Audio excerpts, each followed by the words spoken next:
सुप्रभात मित्र हो. अंतरंग या सदरामध्ये मी विठ्ठल शितोळे सर आपणा सर्वांचं मनपूर्वक सहर्ष स्वागत करत आहे.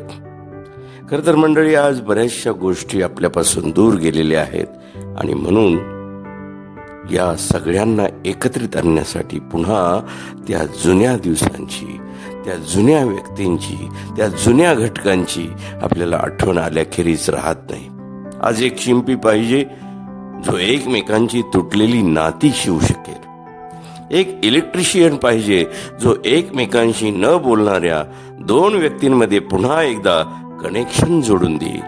एक ऑप्टिशियन पाहिजे जो लोकांची दृष्टी आणि दृष्टिकोन नीट करून देईल.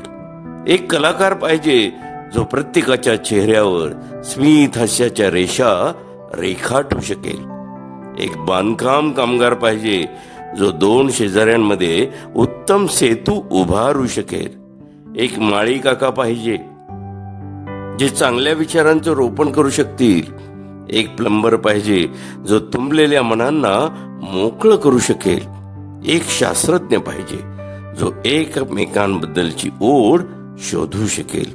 आणि सर्वात महत्वाचं म्हणजे एक शिक्षक पाहिजे जो एकमेकांशी संवाद कसा साधायचा तो शिकवू शकेल. आज तुम्हा आम्हा सर्वांना या सगळ्याच गोष्टींची नितांत अशी गरज आहे. कोणी लिहिले माहित नाही, पण लिहिणाऱ्याला अगदी मनापासून सलाम. अभिवाचन, विठ्ठल शितोळे.